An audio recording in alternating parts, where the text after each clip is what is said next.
우리가 지난주에 종교 개혁과 관계되는 말씀들 공부했어요.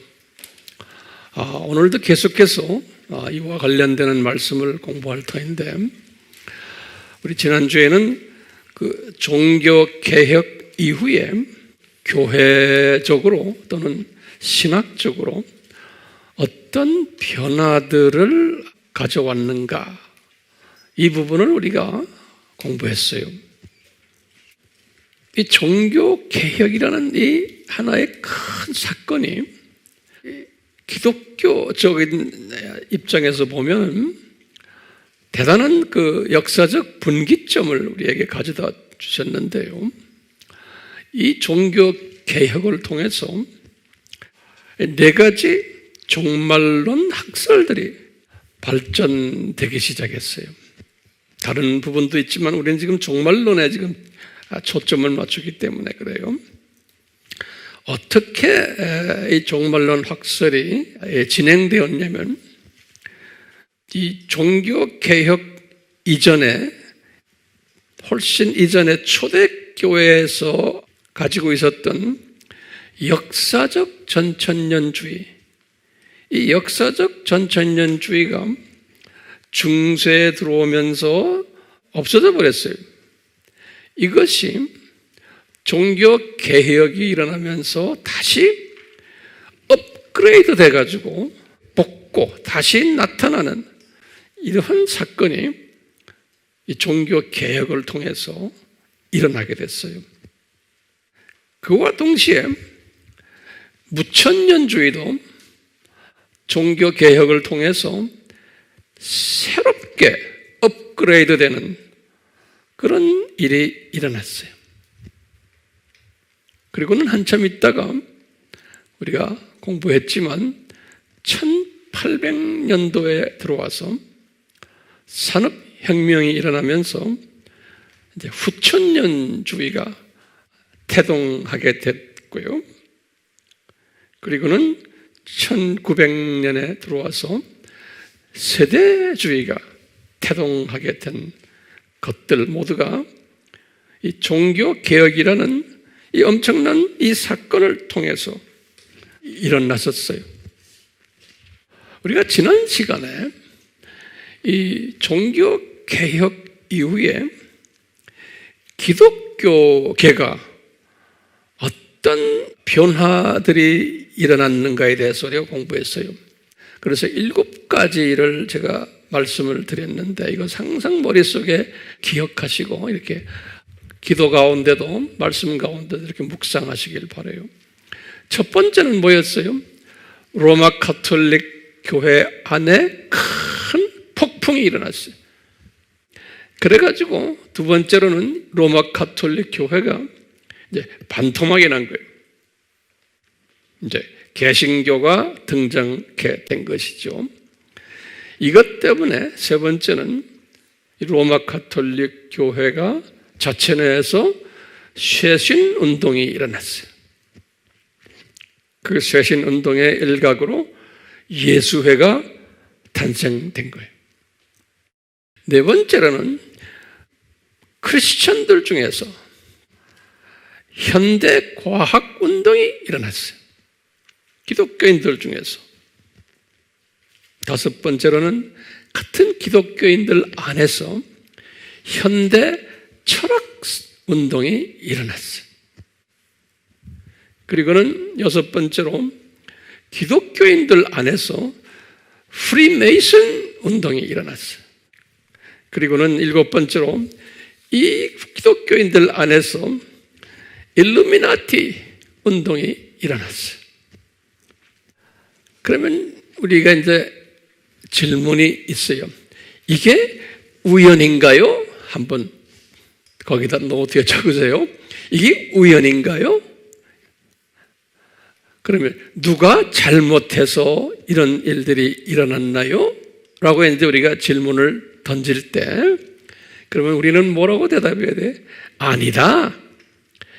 하나님의 계획된 뜻이 있는데 그 뜻이 요한계시록 6장에서 1절, 2절에 놓는 흰말 탄 자가 나타나야 되고, 또 13장에 있는 두 짐승이 나타나야 되기 때문에 이런 일들을 역사 속에서 지금 전개를 시켜왔던 거예요. 그런데 이것들을 보면은 우리가 볼 때, 우리의 상식으로 볼 때 이것은 이 순기능이 아니고 역기능이에요. 기독교의 역기능적으로 나타난 거예요. 다른 말로 표현하면 가짜 그리스도를 나타내고 가짜 그리스도에게 힘을 주는 이런 식으로 나타난 거예요.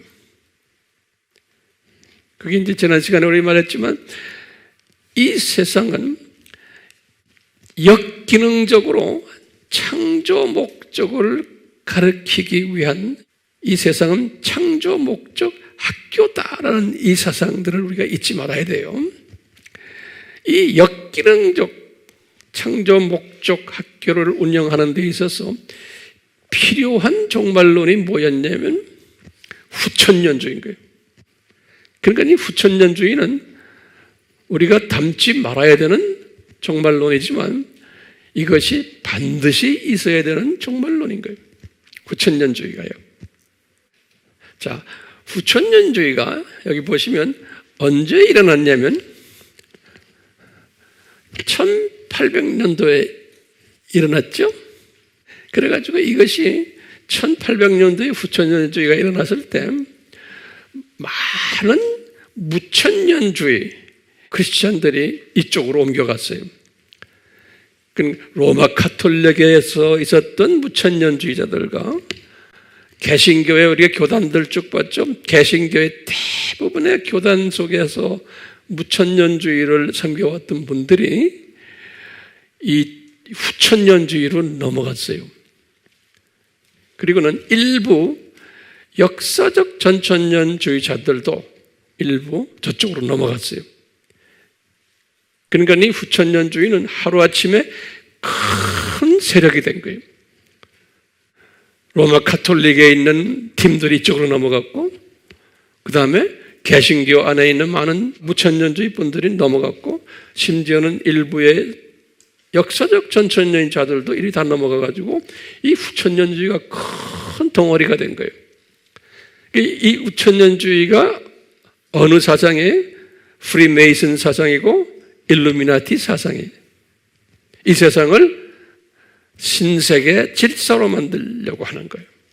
이 세상을 낙원화시키는, 다시 말하면 산고신학을 부정하느니,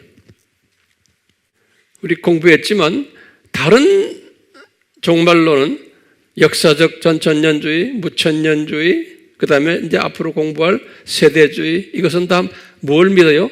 산고신학을 믿는 거예요. 잊지 마세요. 산고신학을 믿는다는 말은 뭐예요?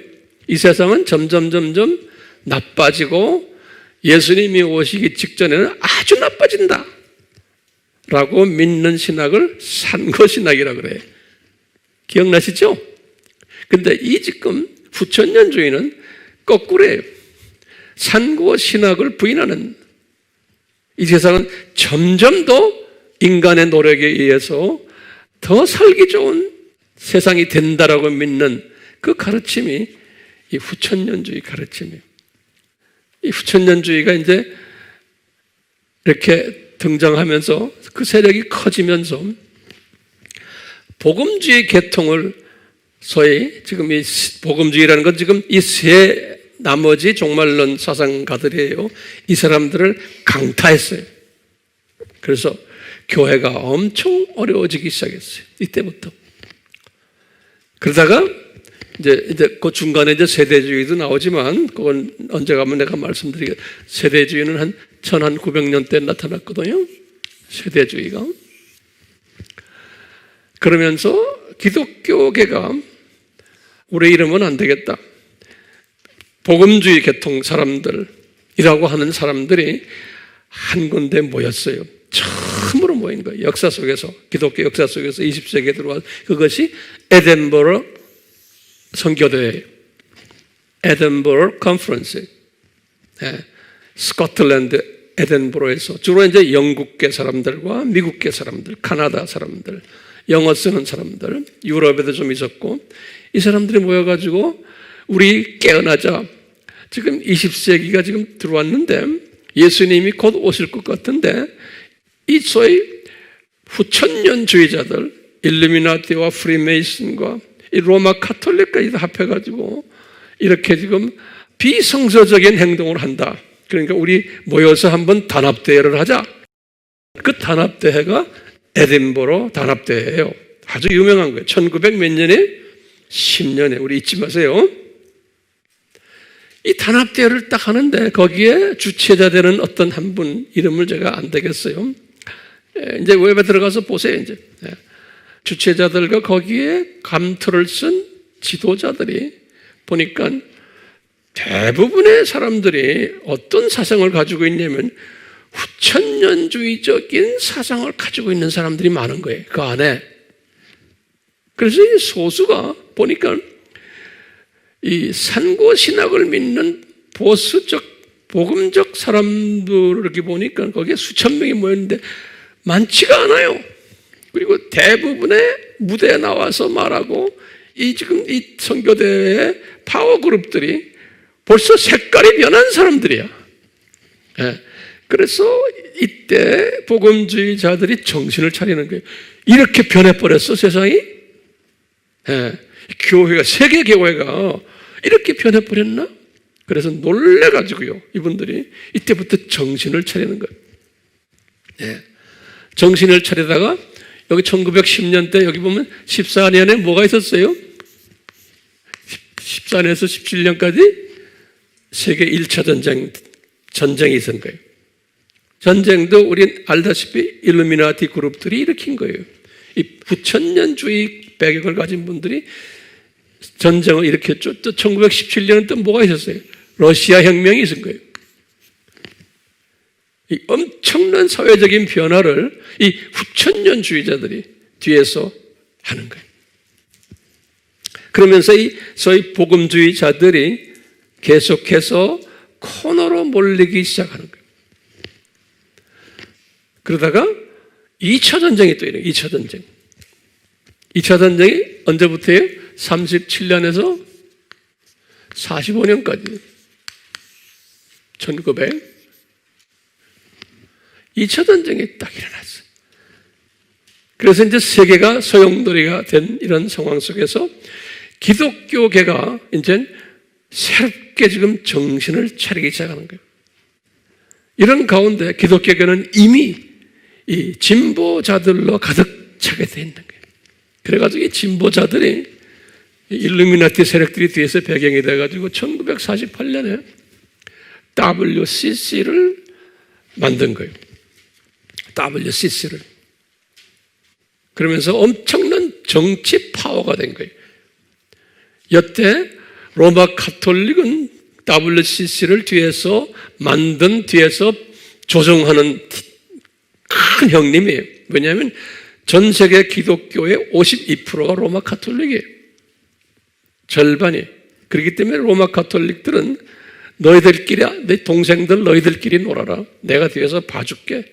그래가지고 로마 카톨릭은 WCC에 들어오질 않았어요.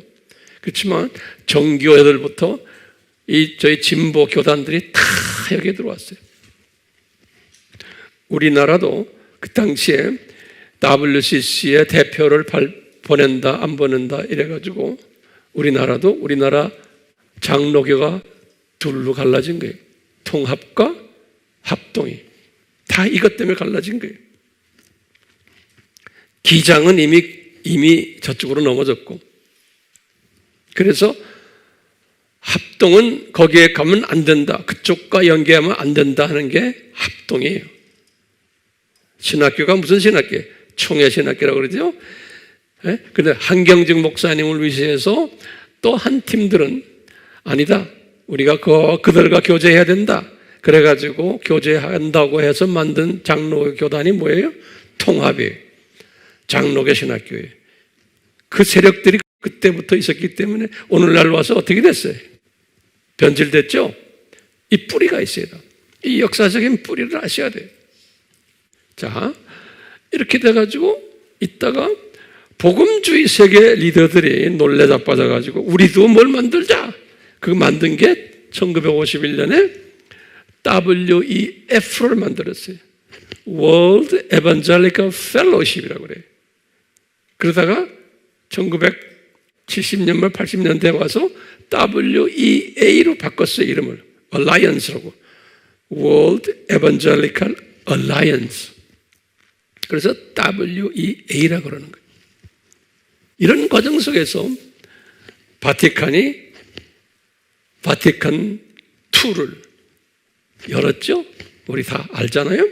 62년에서 65년.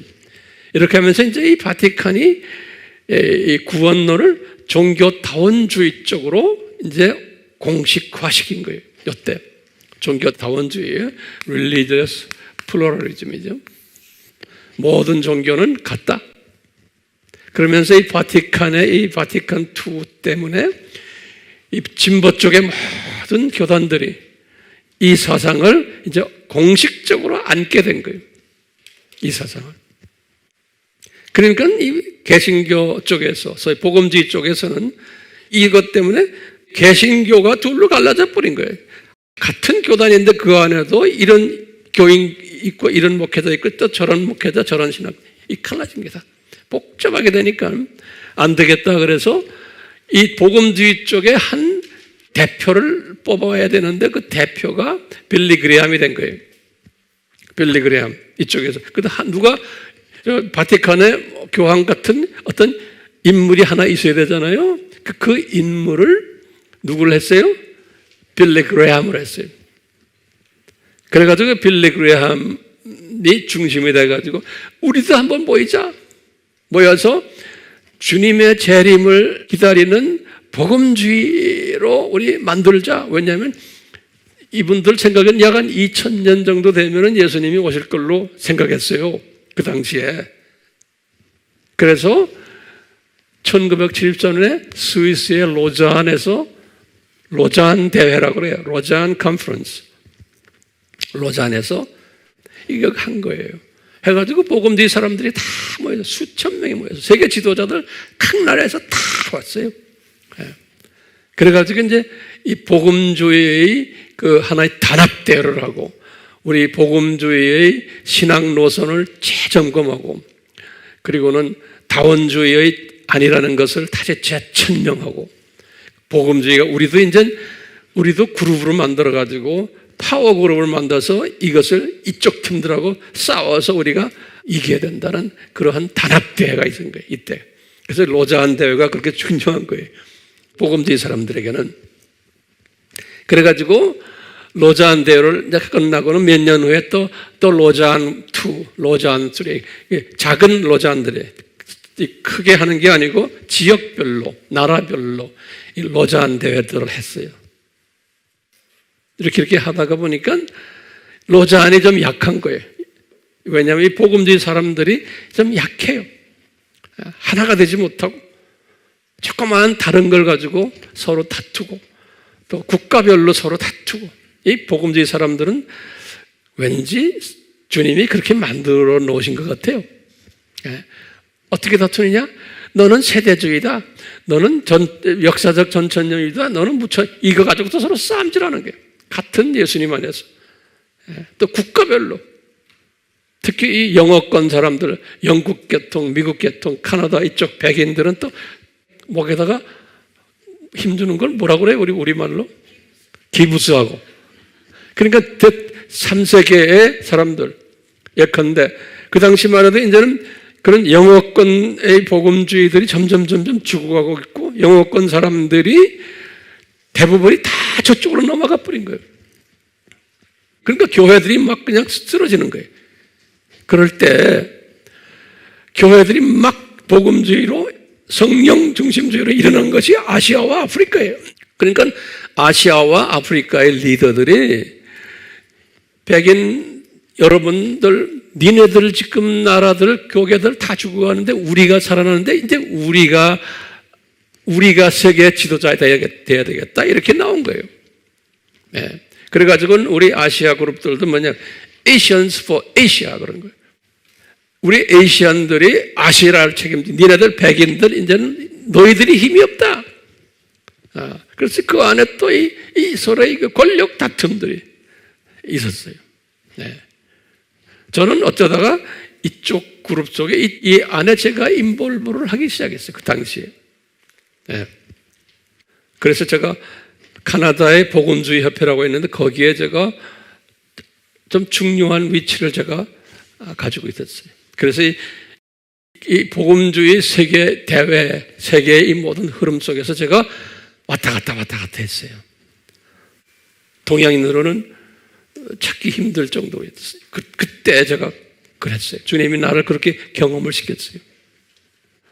이렇게 하다가 이제 복음주의 사람들이, 세계 사람들이 이제 이렇게 자주 만나게 되고 하면서 우리가 이제 예수님이 2000년 가까이 오실 터인데 아직도 세계 복음화를 하려면은 선교사들을 많이 내보내야 되고 선교 마인드를 더 가져야 되고 마지막 추수할 일이 아직도 많은데 한번 모이자 그래가지고 1989년에 마닐라에서 한번 모였어요. 마닐라 그쪽은 다 영어권이기 때문에 세계의 지도자들 가득 모였어요. 그래서 마닐라 89이라고 그래요. 마닐라에서 이렇게 모였는데 마닐라에서 모여가지고 그쪽 사람들이 뭐라고 그러냐면 전 세계 사람들이 다 모였죠. 아시아에 지금 한국이 지금 교회가 뜨고 있으니까 한국에서 한번 하자. 그래가지고 한국에서 하자 그래서 1995년 이걸 GCOW라고 그래요. Global Consultation for World Evangelization 그래요. Global Consultation for World Evangelization 세계 복음화를 위한 전 세계 교계의 지도자들의 모임 이런 소리예요. 그런데 주님께서 저를요 이 GCOW 95에 준비위원장은 김중건 목사님이 하시고 내가 김중건 목사님과 함께 두 번째로 책임 있는 사람이 되죠. 실행 총무가 됐어요, 제가. 그래가지고 국제 세계의 모든 지도자들과 제가 매일 대화하며 그분들과 미팅하면서 이 대회를 3파역으로 했던 사람이에요. 국제적 인물이었어요, 제가. 그러다가 주님이 이 대회를 어떻게 어느 정도 해놓고는 노봉린 박사라고 있어요. 노 박사가 내 후임자로 들어가고 저는 그 후부터 주님이 선교지를 다니기 시작했어요. 그때부터 제가 여기에 아미에 텐트 쳐놓고 컨테이너를 해놓고는 그때부터 제가 숨어버렸어요. 20년을 숨어버렸어요. 그러다가 여러분들 만난 거예요. 네. 그러면서 제가 이렇게 선교 일을 하고 있는 사람이 됐어요. 어쩌다가 제 이야기하게 됐어요. 왜냐하면 이 역사 속에 제가 들어가 있었던 사람이에요. 네. 그냥 평범한 조그만 교회의 목회자가 아니에요. 전 세계를 가슴에 안고 그 전 세계의 지도자들을 이렇게 조종했던 사람이에요, 제가요. 그렇게 주님이 저를 그렇게 만드셨어요.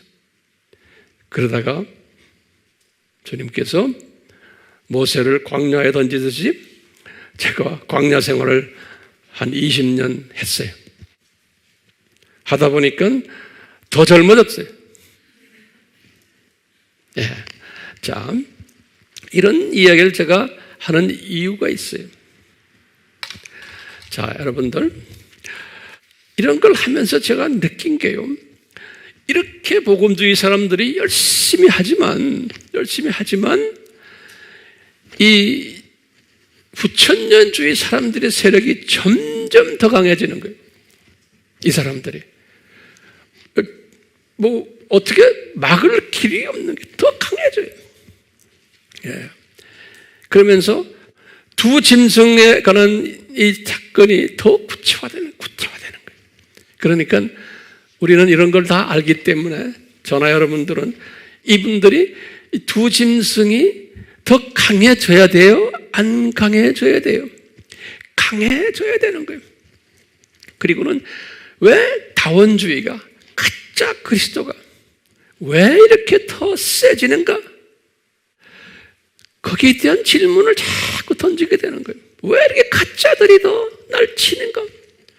지금 오늘날 우리나라에 와보면 우리나라 정세도 다 거기에 지금 하나의 한 부분이에요. 예.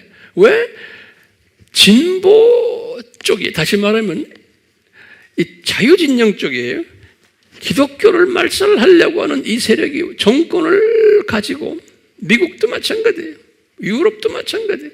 각 나라가 이 세력들이 더 강해져 가지고 기독교인들을, 특히 이 복음주의 기독교인들을 이렇게 어렵게 만드느냐. 그리고 우리나라의 젊은이들도 마찬가지고 40대, 50대, 60대, 70대까지도 이제는 종교 다원주의 말을 하지 않으면 안 되는 사회가 되어버린 거예요.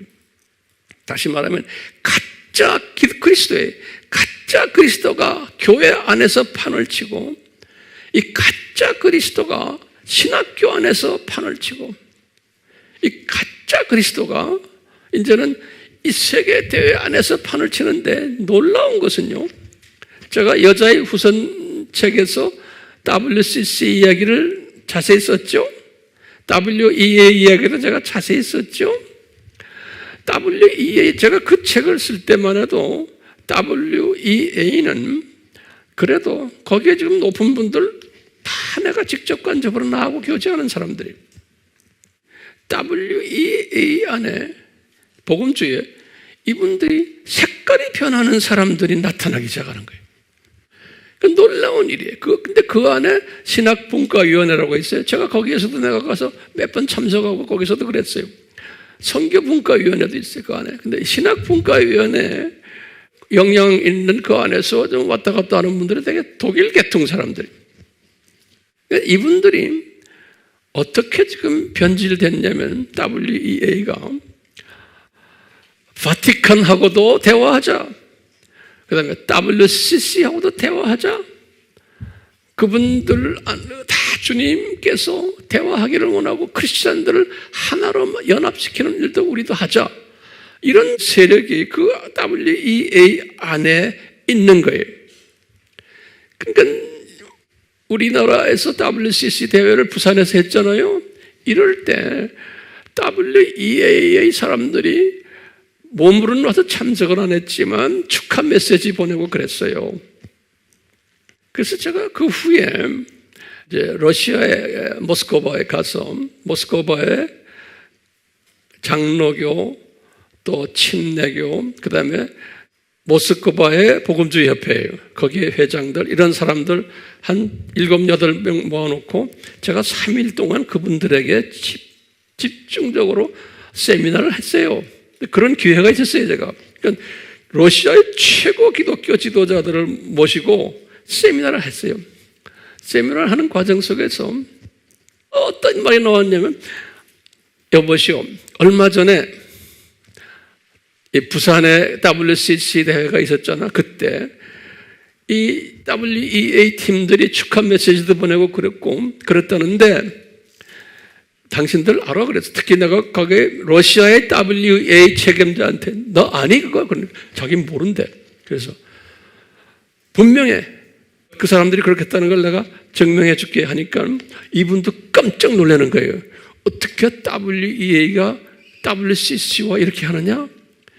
그래가지고는 이 사람이 쉬는 시간에 WEA의 제일 높은 책임자한테 이걸 했어. 이걸 딱 하고는 뭐냐면, 토마스 황, 내가 토마스 황이거든. 토마스 황이 지금 여기 와서 지금 우리를 가르치는데, 토마스 황에 의하면 니네들이 이렇게 했다는데 맞냐? 그러니까 뭐라고 대답이 왔냐면, 거기에 보냈긴 보냈지만 우리는 가지는 않았다, 그렇게 써놨어요. 근데 이것이 점점 더 심해져 가지고 이제는 복음주의 WEA의 주류 멤버들이 이제는 저쪽과 WCC와 바티칸과 이제는 아주 가깝게 지내요. 그러니까 이 안에서도 이 파워 그룹들이 그러는 거예요. 그 안에서. 그러니까 이 놀랄 노자예요. 그러니까 나머지의 순진한 WEA 멤버들은 이걸 보고 안타까워하면서도 설마 하고 있거든요. 오늘날 지금. 근데 우리나라도 뭐 통합 측이나 감리교나 기장이나 다 WCC 아니에요? WEA에 들어있는 교단, 들어있지는 않지만 거기에 관계되는 교단이 우리나라의 합동 측이에요. 합동 측 중에 우리나라에서는 제일 큰 교단이에요. 작년인가요? 합동 측 목사님들이 헌의안을 냈어요. 헌의안. 뭐냐면 이번 총회 때, 이번 얼마 전에 총회 했거든요. 9월 달이면 총회 하나. 이번 총회 때 우리 합동이 WEA와 손을 끊자라는 헌의안을 냈어요. 그만큼 심각한 거예요. 그러니까 얼마 전에 WEA와 좀 관계되는 몇몇 목사님들이 있어. 이름 대면 여러분이 다 아는 목사님들이요. 이분들이 WEA와 손을 끊으면은 한국 교회가 좀 고립된다. 그러니까 끊지 마십시오라는 그런 것이 또 발표됐어요. 그분들이 나와서 기자회견했어요. 얼마 전에. 근데 이번에 제가 이렇게 유심히 보니까 헌의안을 아마 올리질 않았던 것 같아요. 그만큼 우리나라도 소위 보수라는 우리나라의 그 유일한 보수교단이 지금 뭐예요? 합동측 교단이죠. 그 안에도 내가 볼 때는 한 절반이에요, 지금. 그리고 또 무슨 보수교단 하나 있죠. 합신. 그 고려신학교 쪽에. 그쪽은 굉장히 강해요. 강한데도 그 안에도 이 진보주의 사람들이 지금 꽤 많아지고 있어요. 그러니까 내가 이런 얘기 하는 건요. 세상이 이제는 점점 더 이렇게 돼가고 있다는 것을 제가 말씀드리려고 그러는 거예요. 앞으로는 더 심하게 될 거예요. 앞으로도. 다시 말하면 이 세상이요. 창조 목적 학교이기 때문에 그러는 거예요. 창조 목적 학교이고 교육 방법이 적그리스도를 강화시키는 교육 방법인 거예요. 역기능적 가짜 그리스도를 강화시켜서 우리 지난 시간에도 말씀드렸지만 진짜 그리스도에 대해서 더 갈망하게 하고 하는 그러한 교육 방법 중에 하나이기 때문에 그래요. 그렇기 때문에 예수님이 재림 전에는 이것이 더 강해질 거라는 거예요. 그러면 여러분들 좀 이거 좀 잘 적으세요. 이 학교 교육 과정이 뭔가, 교육 프로그램이 뭔가, 커리큘럼이 뭔가, 그걸 좀 적어보세요. 간단하게요. 우리가 배워야 되는 것들이에요. 예? 우리 학생들이 지금 이 세상에 살면서 첫 번째 뭐냐면 창세전에 삼위 하나님이 삼층천에 존재하셨는데 장차 하나님의 자녀들을 창조해가지고 창조 목적을 가르쳐야 되겠다라는 프로그램을 짜신 거예요. 창세전에. 이 프로그램을 짜시고는 두 번째로 예수 하나님이 제2위 되시는 하나님인 예수님이 이 세상에 내려오시는 프로그램이에요. 그래서 이분이 저주를 받으시는 이 프로그램이에요.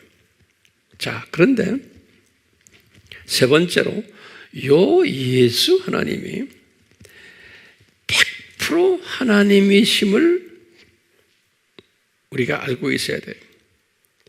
다시 말하면 하나님의 아들이세요. 이와 동시에 이분은 100% 사람이 되신 거예요. 100%. 그래서 인자가 되신 분이라는 것을 우리가 교육받아야 되는 거예요.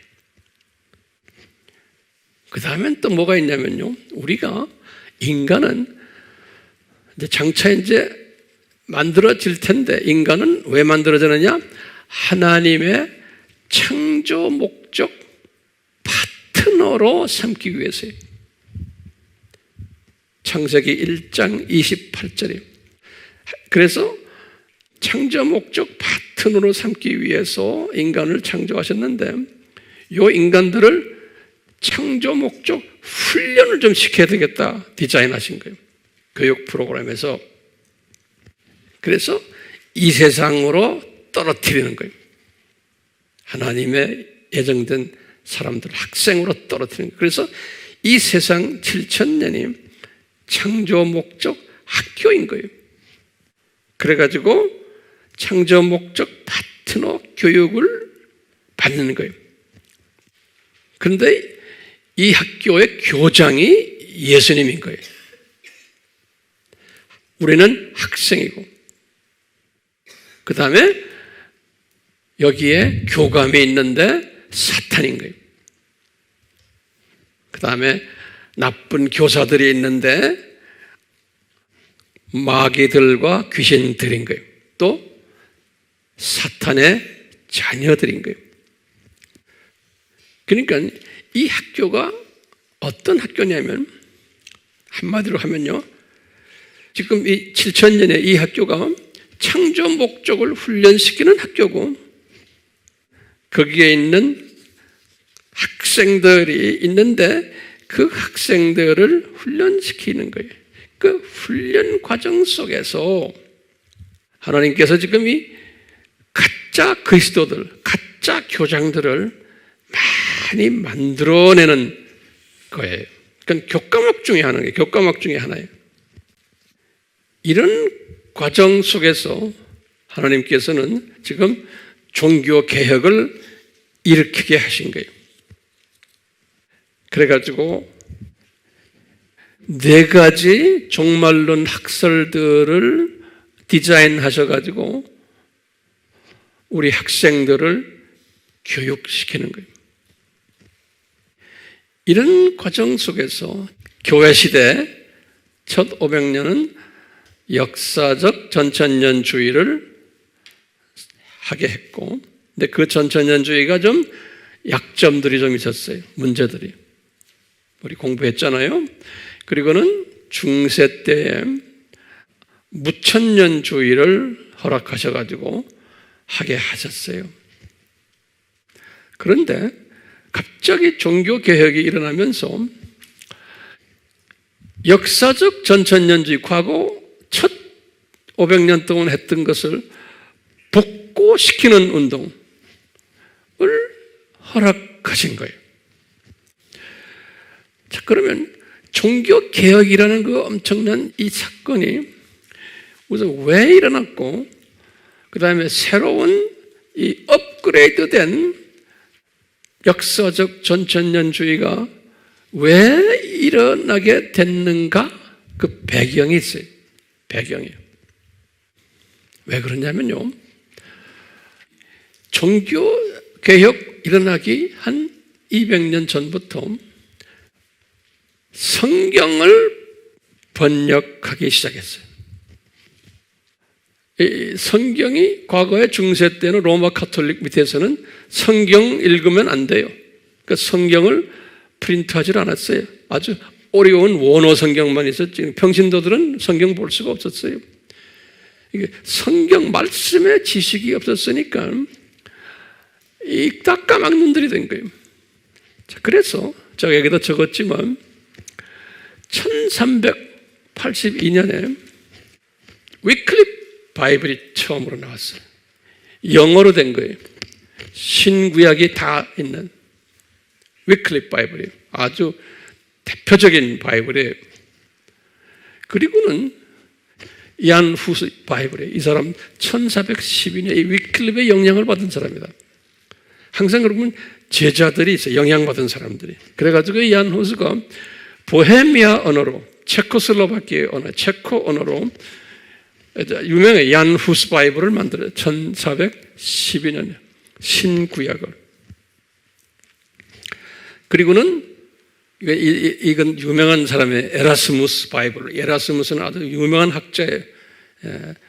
네덜란드 사람인데요. 이 사람이 신약만 라틴어로 만들었어요. 종교개혁 일어나기 1년 전이에요. 1516년에. 이 에라스무스의 영향을 받은 사람이 루터예요. 그래서 루터가 종교개혁 일어나고 1534년에 독일어 루터 성경을 만들었어요. 신구약. 그리고는 종교개혁이 있은 후에요. 영국의 성공회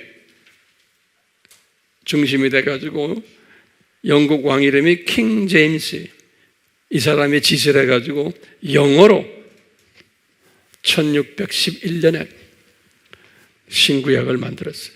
영어로. 그래서 지금 이 킹 제임스 바이블이, 이 위의 바이블들을 다 참고를 한 거예요. 그래서 제대로 된 영어 성경이 나온 게 1611년에 킹 제임스 바이블. 그래서 우리나라에 우리가 쓰는 성경도 다 이 킹 제임스 바이블의 영향을 받은 거예요. 자, 그러면 보세요. 이 성경이 이렇게 지금 5가지 성경이죠. 성경이란 건 하나님의 말씀이에요. 이 성경을 평신도들이 읽기 시작한 거예요. 로마 가톨릭 안에서도, 이 개신교 안에서도 성경 말씀을 읽으면서 이제 눈이 뜨이기 시작하는 거예요. 근데 어떤 부분에서 눈이 뜨이기 시작하냐면, 이건 모든 기독교인들이 아니라 일부의 특별한 남은 자들이에요. 이 사람들이 이 성경을 읽으면서 눈을 뜨기 시작하는데, 그건 적당히 읽은 게 아니에요. 아주 자세히 읽고 공부하고 암송하고 묵상하고 하면서 이분들이 눈을 뜨기 시작하는 거예요. 그냥 읽어만 가지고 눈 못 떠요. 뭐에 대해서 눈을 뜨냐면, 이거 중요한 거예요. 다시 말해, 말씀을 읽고는 눈을 뜨기 시작하는 게 뭐냐면, 아하, 창조 목적이 무엇이구나 라는 걸 먼저 깨닫게 되는 거예요. 성경 속에 기록이 되어 있는 거예요. 그 다음에는 이 창조 목적 학교의 교장이 누구구나, 교장이 예수 그리스도시구나, 이것을 깨닫게 돼요. 예수님의 정체성. 세 번째는 이 학교의 학생이 우리구나, 학생이 우리 크리스천들이구나. 네 번째는 이 세상이 7,000년인데 이 세상이 창조 목적 학교구나. 그건 이 세상 안에 성령님도 계시고 악령도 있구나. 이것을 이분들이 깨닫게 된 거예요. 이 네 가지예요, 네 가지. 이 네 가지가 뭐예요? 창조 목적과 교장 선생님의 정체성과 학생의 정체성과 이 세상의 정체성이, 이것을 말씀 속에서 깨달은 거예요. 깨닫다 보니까 전부가 아니라 소수의 깨닫는 하나님의 남은 자들이, 지혜자들이 이 로마 가톨릭의 문제점들을 보게 되는 거예요. 영이 눈이 떠지니까 로마 가톨릭의 부패상이 보이기 시작하는 거예요. 교황의 권력이 부패되어 있구나. 교황의 만몬주의구나, 돈 좋아하는구나, 이런 걸 다 보게 된 거예요. 두 번째로는 로마 가톨릭의 신학의 문제점이 있구나 라는 것을 보게 되는 거예요. 예컨대 하나하나 적어보세요. 마리아 학설이 잘못됐구나. 성인 숭배 학설이 잘못됐구나. 연옥 학설이 잘못됐구나. 면죄부 구원론이 잘못됐구나. 또 교황이 천국 열쇠를 가지고 있다는 것 잘못됐구나. 그 다음에 교황이 천국 열쇠를 가지고 있기 때문에 로마 가톨릭에 등록해야지만 구원받는다는 학설이 잘못됐구나. 무천년주의에도 좀 문제가 있구나라는 걸 깨달은 거예요. 또 역사적 전천년주의도 과거에 문제 있었지만 업그레이드 시켜야겠구나 라는 필요성을 느끼기 시작한 거예요. 그러니까 지금 이런 걸 깨달으면서 이분들은 자기들은 몰랐지만 요한계시록의 흰말 탄 자와 요한계시록 13장의 두 짐승까지는 보질 못했지만 이분들이 이것을 깨달음으로 해서 이 두 짐승까지를 이제 우리가 볼 수 있는 그 적그리스도 세력들을 볼 수 있는 그 눈이 뜨기 시작한 거예요. 이건 말씀 속에서. 그러면서 이분들은 특히 무천년주의를 딱 보면서 무천년주의의 장점들이 있어요. 무천년주의의 장점을 보게 된 거예요. 뭐냐면 무천년주의가 성경을 해석을 굉장히 정교하게 해요. 예. 그 다음에 무천년주의는 아주 체계적이고 조직적으로 해석을 해요. 그 다음에 무천년주의는 산고신학을 믿고 있어요. 거기다가 무천년주의는 복음적이에요. 이런 부분에서는 무천년주의가 장점이 있어요. 그런데 이분들이 이 무천년주의가 신학적으로 단점도 있다는 것을 이분들이 발견한 거예요. 예컨대 무천년주의는 성령론이 약해요. 그렇기 때문에 나중에 이 성령론을 강하게 하는 그룹들이 세대적인 그룹들이 나온 거예요. 나중에 다 그게 필요하죠. 그 다음에 무천년주의는 실천 신학이 약해요. 이 목회에서 직접 교인들에게 이 세상을 어떻게 살아야 되는 그 적용하는 이 부분이 약해요. 그 다음에 뭐가 나쁘냐면요, 이 무천년주는 너무나 사변적이에요. 사변적, 관념적, 사변적이에요. 또 약점이 교황의 부패상과 그 문제점들, 이것을 동조하거나 무관심해요. 이 무천년주의는 비평 안 해요. 그렇기 때문에 로마 가톨릭의 신학을 또한 무관심하거나 거기에 동조하거나 해요. 비평하지를 못하는 게 이 무천년주의의 약점 중 하나예요.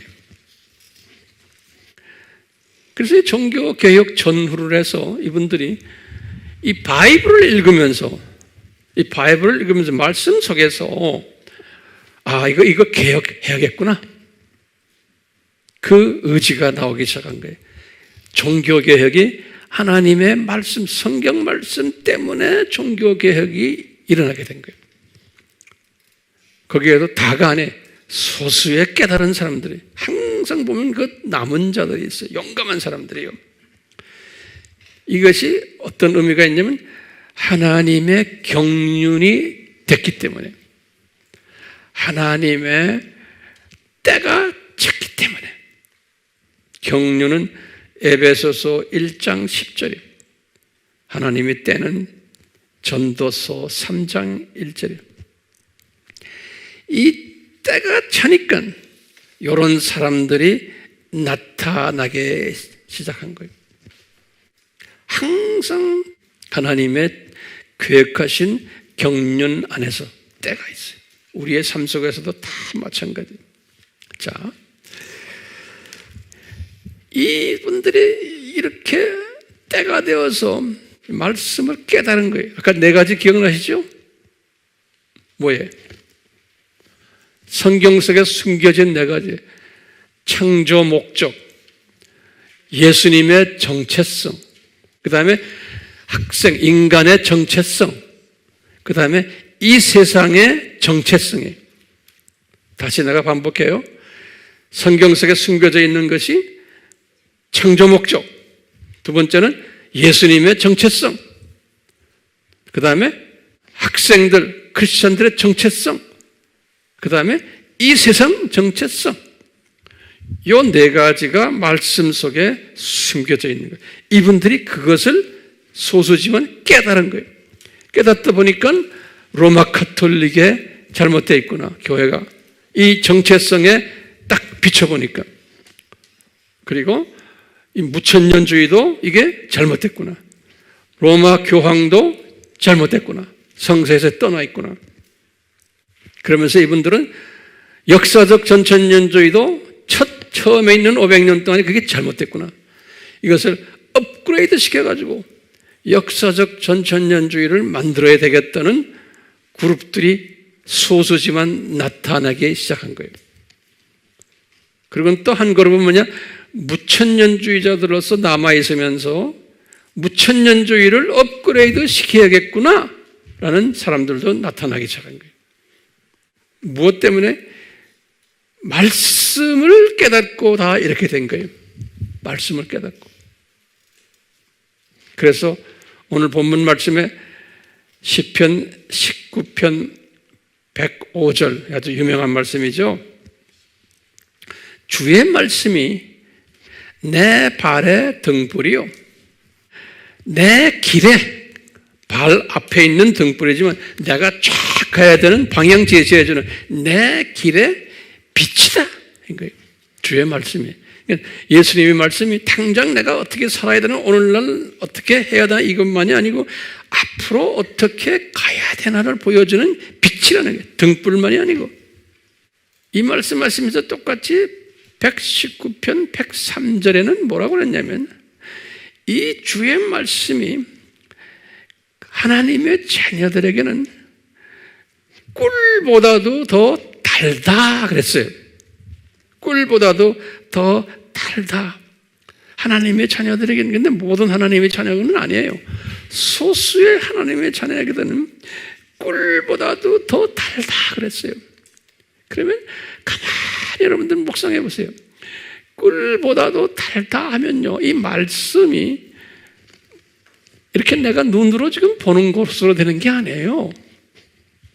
이 말씀을, 그래서 여기다 제가 적어놨어요.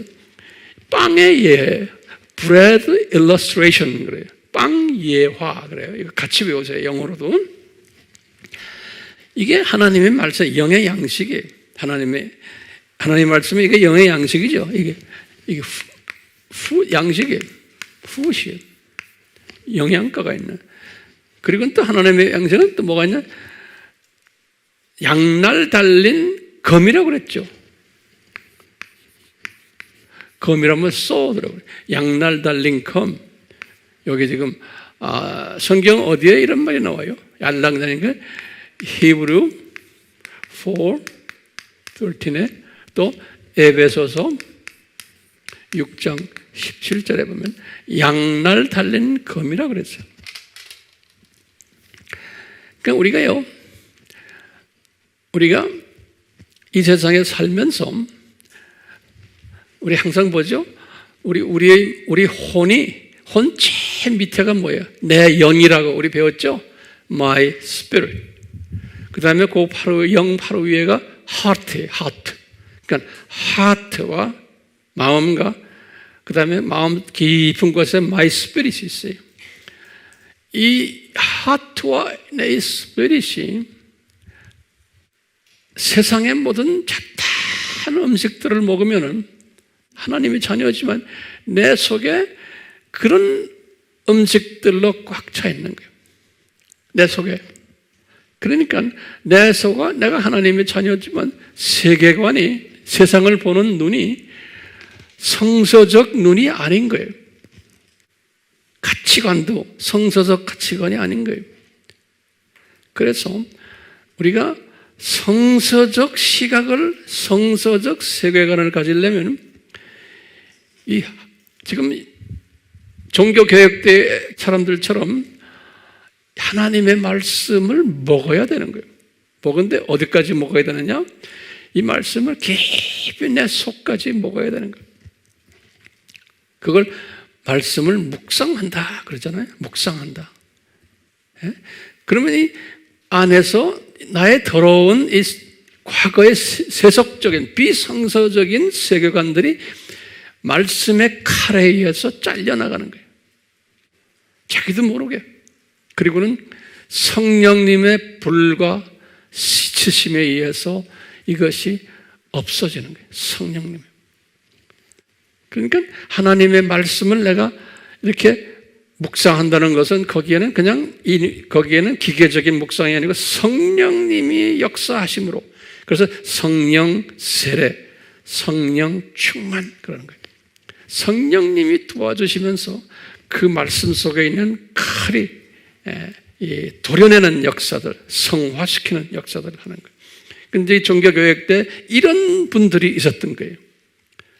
그러니까 이분들이 이 성경을 읽으면서 이 성경 속에서 네 가지 아까 그것을 이분들이 딱 보고는 이미 지쳐나가니 과거에 자기네가 가지고 있던 이 세계관이 없어져 버리니까 새로운 세계관으로 들어오고 성서적 세계관이 들어오니까 이분들이 눈을 뜨기 시작하는 거예요.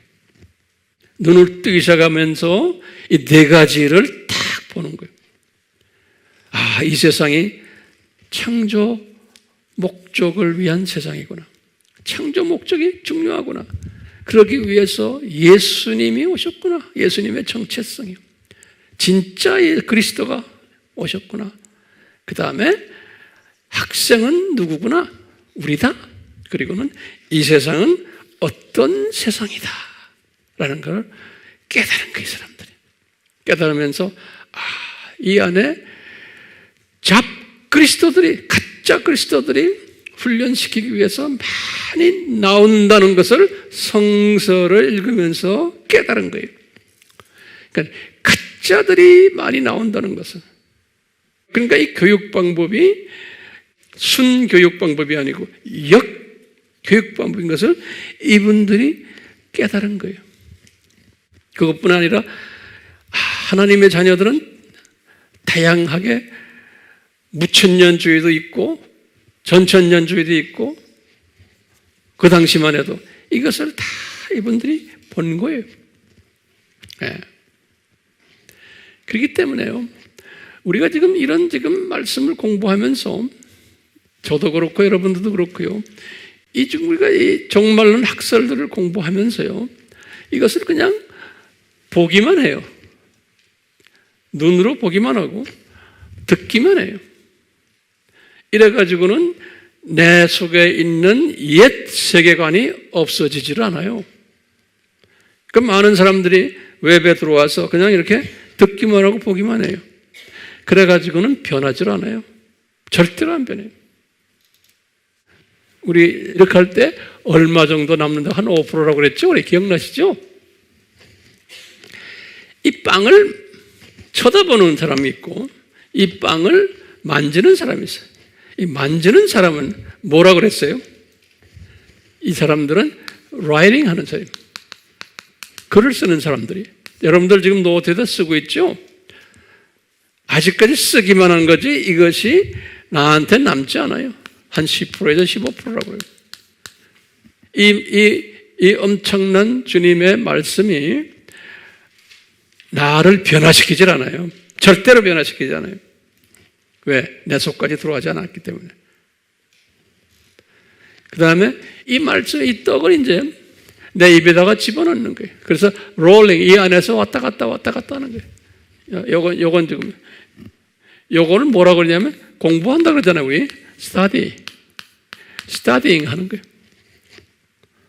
이 스타디잉 하는 것은 의미가 무엇인지를 깨닫는 거예요. 의미가 무엇인지를. 여러분들이 지금 이 과정을 하고 있어요. 그러면서 의미가 뭔지를 깨닫고 있어요. 이것 가지고 나의 세계관이 변하질 않아요. 이건 25% 정도의 효과가 있대요. 절대로 안 변해요. 일주일만 있으면 다 까먹어요. 머리만 커지죠. 이 입에서만 갖고 있으면 안 되죠. 이걸 넘겨야 되잖아요. swallowing 그랬어요. 이것을 암기하는 거예요. 메모리 하는 거예요. 암기. 요 암기를 하면 약 한 50%라고 그래요. 항상 내가 강조하지만 암기하는 방법이 첫째가 뭐예요? 어떻게 하면 암기해요? 반복이에요. repeat. 반복해야 돼. 자꾸 반복해야 돼. 그 노트에 있는 걸 또 보고 또 보고 또 보고. 예. 반복하는 가장 좋은 방법이 뭐예요? 가르치는 거예요. 티칭하는 거예요. 가르치는 거예요.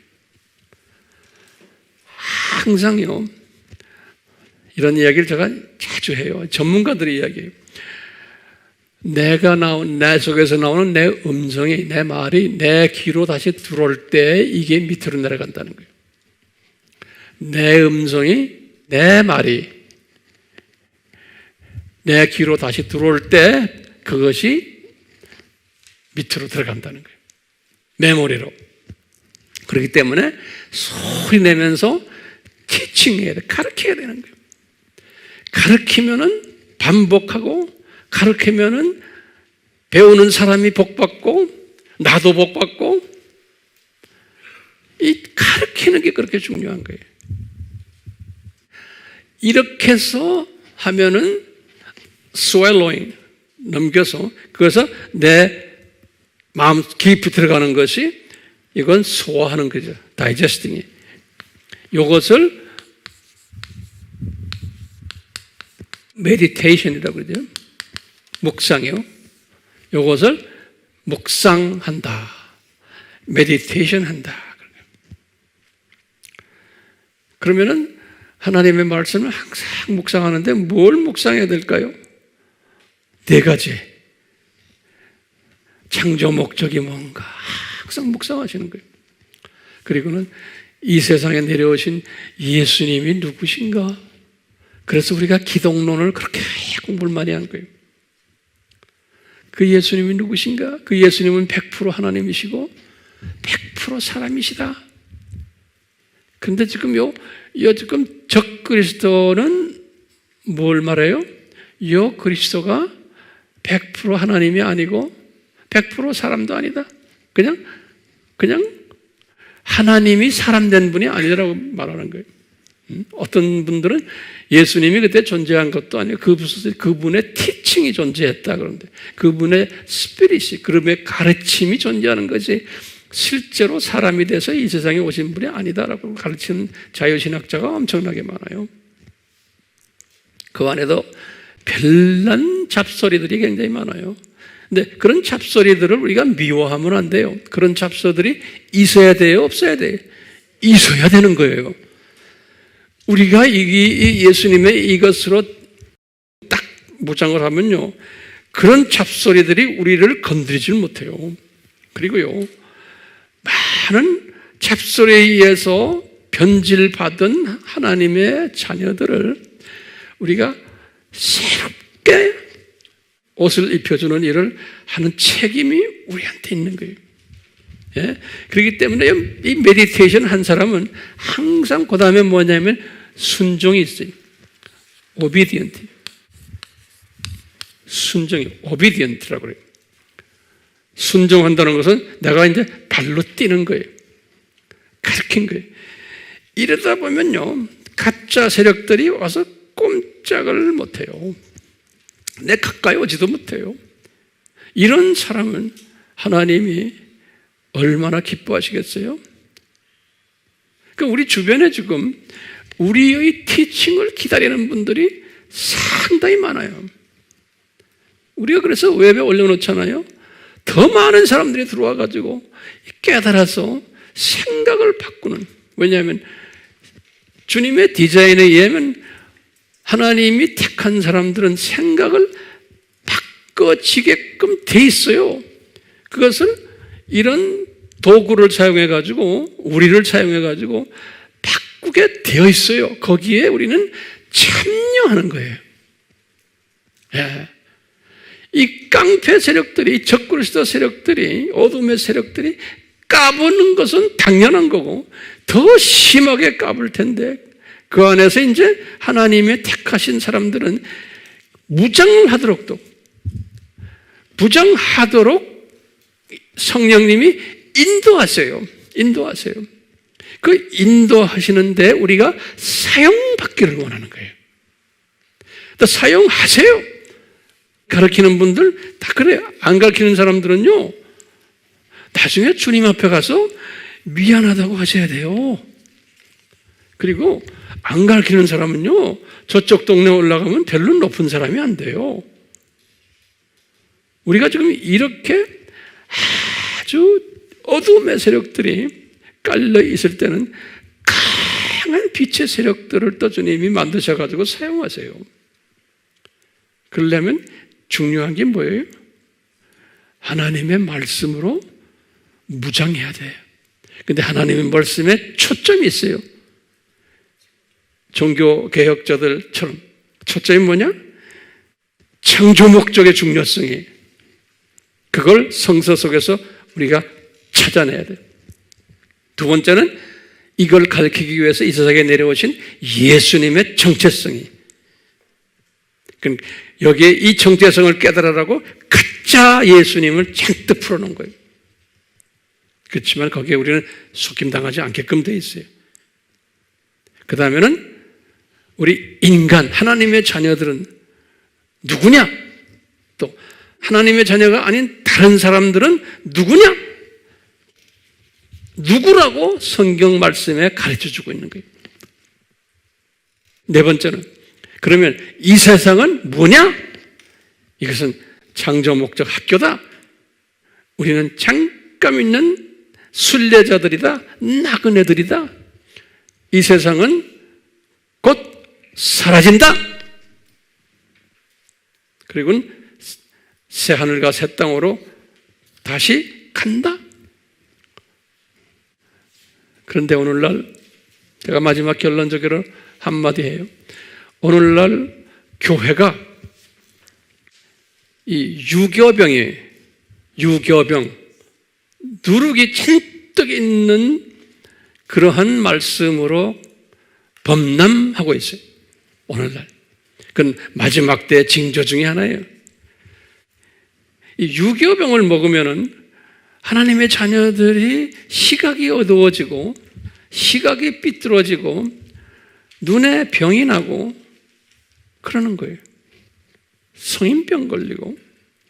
근데 이 유교병들은 그 안에 조미료가 들어있어요. 하나님의 말씀인데 그 안에 설탕이 잔뜩 들어있어요. 또 맛있게 기름에 튀겨요. 또 맛있게 비빔밥을 만들었어요.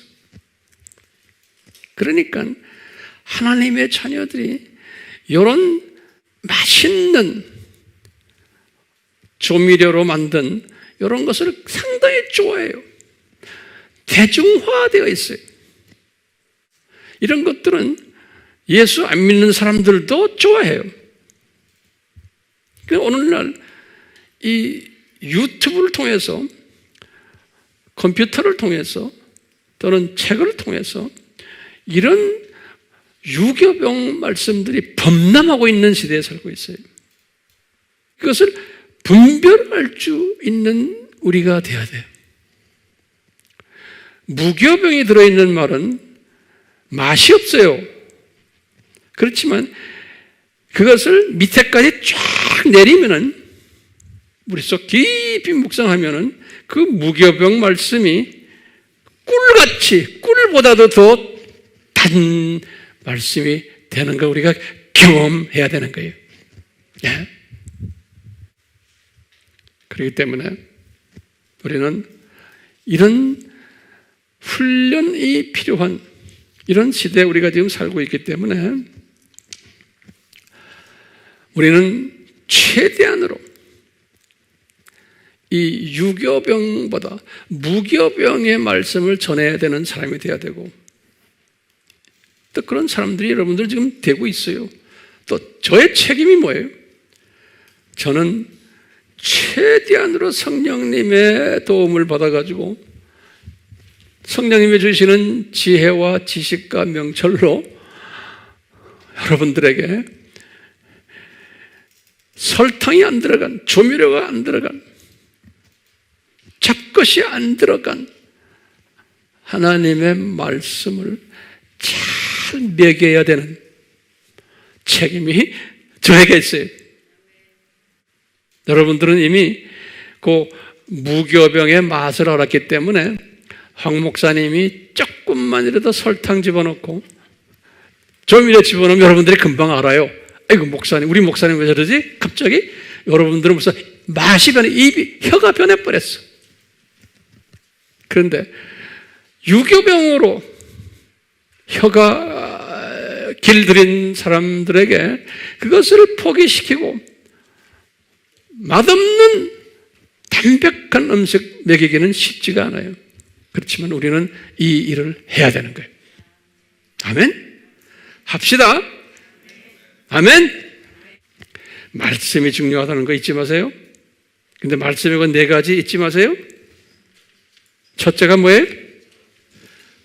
말씀 속에 뭐가 들어있어요? 창조 목적이 들어있는 거. 그 다음에 이 창조 목적을 교육시키기 위해서 교자가 내려오신 예수님이 거기에 숨겨져 있는 거예요. 그 다음에 훈련받기 위해서 학생이 그 속에 숨겨져 있는 거예요. 말씀 속에. 그 다음에 이 세상은 어떤 세상이고 이 세상은 언젠가서는 이제 끝난다라는 것을 가르쳐주는 그 내용이 말씀 속에 숨겨져 있는 거예요. 아멘? 이거 잊지 마세요. 이것을 깨달으면 이제는 된 거예요.